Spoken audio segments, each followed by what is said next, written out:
This is my review of Ghostbusters Frozen Empire. This is a sequel to the belated sequel slash soft reboot that was Ghostbusters Afterlife. Now, Ghostbusters Afterlife came out, what, 4 or 5 years ago? I don't remember exactly. I didn't see it when it first came out. I meant to. I just missed it. I didn't get around to it. But I wanted to be fully informed with this one, so I watched Afterlife about a week ago, and I gotta say, I really like what Afterlife did. Afterlife gave us new characters who were connected to the old characters in a new location in I think it was a just an old town in Oklahoma, and we get to know the characters as they're sort of unveiling this world of Ghostbusters and getting to understand it. And then by the end, it sort of plays the old hits. This isn't a review of Afterlife. This is a review of Frozen Empire. So when we start Frozen Empire, we're full on playing the old hits of Ghostbusters.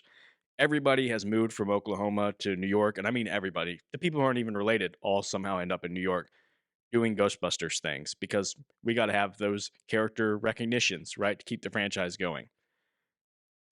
The problem is there's too many people in this movie. We've got that core family that the movie's focused on. McKenna Grace being the main character, her brother played by Finn Wolfhard, then her parents, her mom Carrie Coons, her stepdad Paul Rudd, who's fantastic all the time.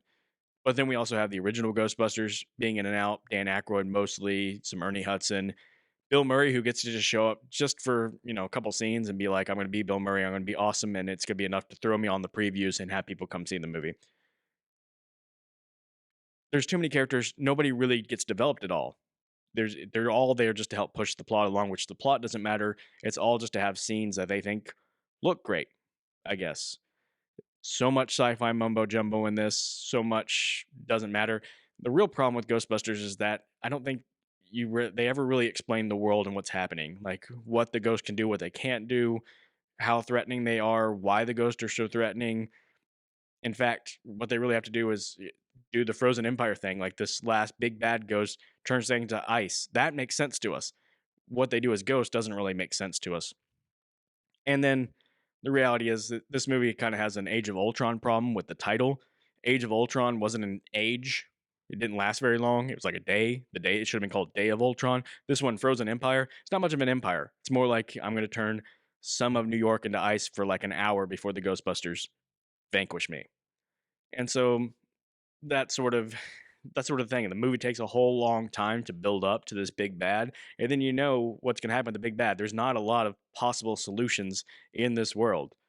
They're going to proton blaster it and then capture it in a giant trap. Like that's what they do in the Ghostbusters. So overall, I just this movie was fine. Like everybody in it is likable and enjoyable enough, but there's just no new ground being broken here. I mean, they even bring back the guy who was sort of the villain from the original one who didn't like the Ghostbusters and wanted to shut him down. Oh, he's the mayor now and he still wants to shut him down.